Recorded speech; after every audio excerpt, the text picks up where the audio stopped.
Hi, this is Browns beat writer Nate Ulrich here in Berea after the 11th full squad practice at training camp.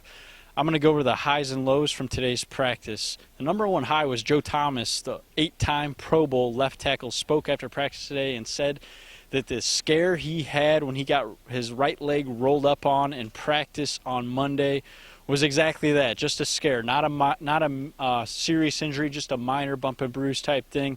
Joe Thomas said he is okay and he hopes to be back in a couple days. He obviously took today's practice off. Doesn't know if he'll play Thursday in the preseason opener against Washington at First Energy Stadium, but I would bet that he's not going to play. There's no point. Just let him rest. Make sure the leg's fine.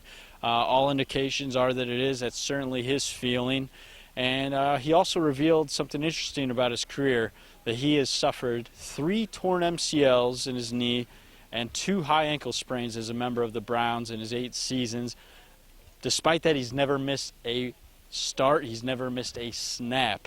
He's got very impressive streaks in place, and his durability is one of the reasons why he's the best, one of the best in the game, if not the best at his position. Another high today was Josh McCown continuing to make good connections with his receivers. We saw that in the Orange and Brown scrimmage Friday at Ohio State and Columbus, but you know, he's continuing to show good command of the offense, and it's something that he is going to want to continue to show when they get it in a preseason setting against an actual opponent. He is looking forward to that. He spoke today after practice too and said that he just wants to knock the rust off. That's what the preseason's about. Obviously, more than anything, he wants to come out of it healthy. He wants everybody to come out healthy. The Browns dealing with a lot of injuries so far through camp, and they don't want to add to that list. On the low side, Johnny Manziel, just a few days ago, who had a really strong showing, like Josh McCown, in that Friday scrimmage in Columbus, did not throw today. He didn't throw. He didn't participate in 7-on-7s or 11-on-11 drills.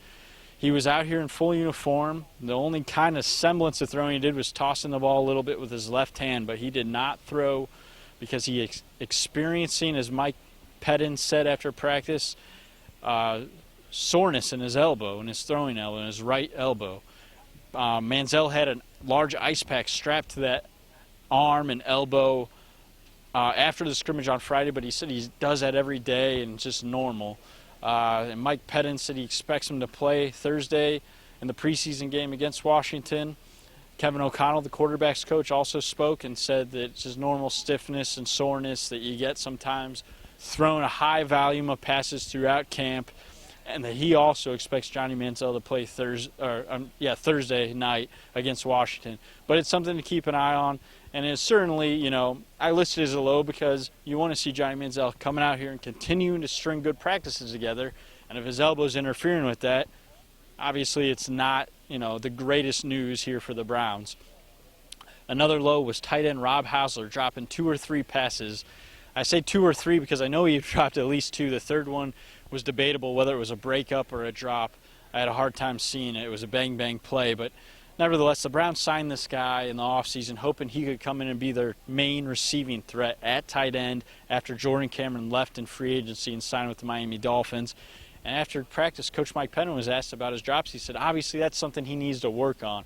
I'm confident he can turn it around, but, you know, he's got to work on it. I'm paraphrasing, but that was Pettin's message, that the coaching staff has noticed the inconsistency there, and they really need Rob Hausler to clean it up if he's going to be a significant part of that tight end group. Well, thanks for watching, and we'll try to keep providing updates on Ohio.com. We'll see you next time.